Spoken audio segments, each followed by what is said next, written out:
Paix et grâce à vous qui m'écoutez ce jour. Notre exhortation de ce matin a pour titre « L'éternité, où vas-tu la passer ?» Amen. Dans la vie, l'homme a beaucoup de préoccupations. Des préoccupations telles que le travail, le mariage et le foyer conjugal, les enfants et leur réussite scolaire, avoir une vie heureuse et tranquille, s'assurer d'une bonne retraite, etc.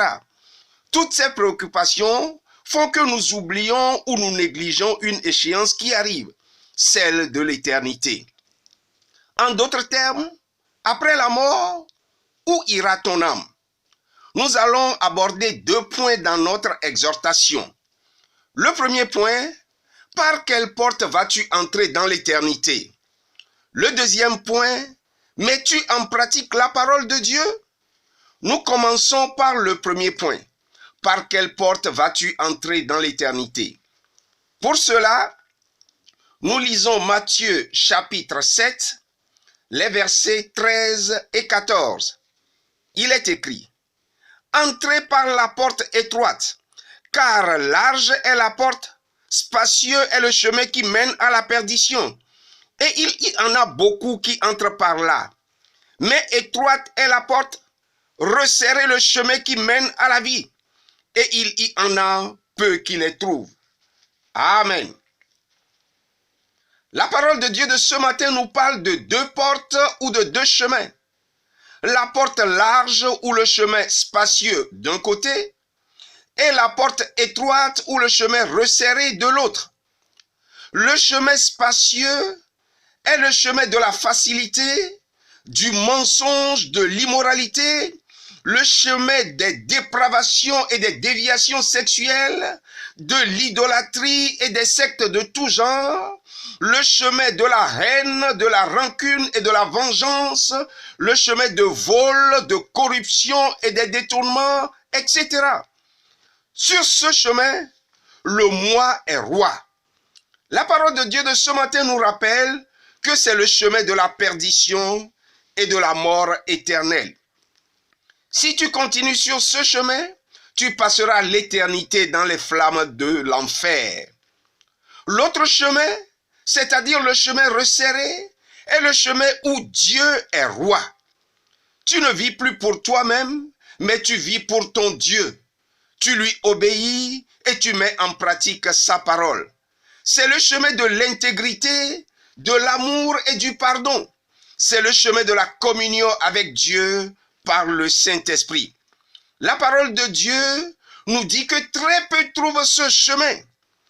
Toi qui m'écoutes ce matin, es-tu dans la grande masse de la perdition ou dans le petit nombre de la vie éternelle?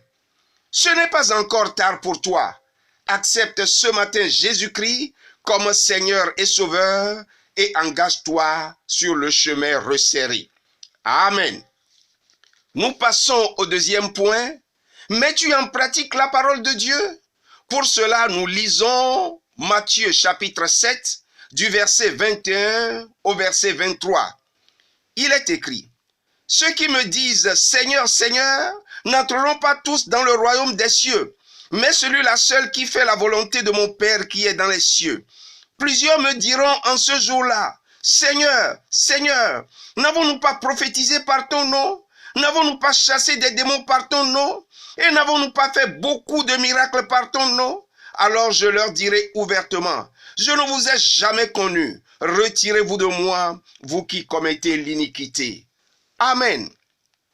Cette parole s'adresse à ceux qui sont déjà dans l'Église, qui connaissent la vérité, mais qui refusent d'obéir à la parole de Dieu. Ils ne sont pas ignorants de la volonté de Dieu, mais leur ego surdimensionné et leur convoitise des choses de ce monde les empêchent de se soumettre à l'autorité de Christ. Ils font semblant d'être zélés pour le Seigneur, mais ils le renient par leurs œuvres. Leur intérêt, c'est leur ventre et leur moi, et non la gloire de Dieu.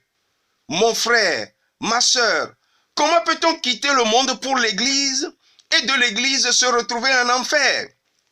Ce n'est pas normal. On peut partir du monde pour l'enfer, mais quand on passe par l'Église, Le ciel est la destination finale. L'Église de Jésus-Christ, conduite par le Saint-Esprit, nous amène au ciel. Les prophéties et les miracles ne sont pas forcément des signes d'approbation de Dieu. Ce n'est pas parce que Dieu t'utilise ou que tu fréquentes une église que tu es sauvé. Écoutons ce que l'apôtre Paul déclare dans 1 Corinthiens chapitre 9, verset 27. Il est écrit: « Mais je traite durement mon corps et je le tiens assujetti de peur d'être moi-même rejeté après avoir prêché aux autres. » Amen. Dieu a beaucoup utilisé l'apôtre Paul. Malgré cela, il a continué à faire attention à sa vie. Mon frère, ma sœur, ne permets à personne de te tromper. Demain se prépare aujourd'hui et demain n'est pas loin. Le ciel se prépare sur la terre. Dieu t'invite ce matin à faire le bon choix. Amen. Que Dieu bénisse sa parole ce matin et qu'il vous bénisse tous également. Merci et à très bientôt. Amen.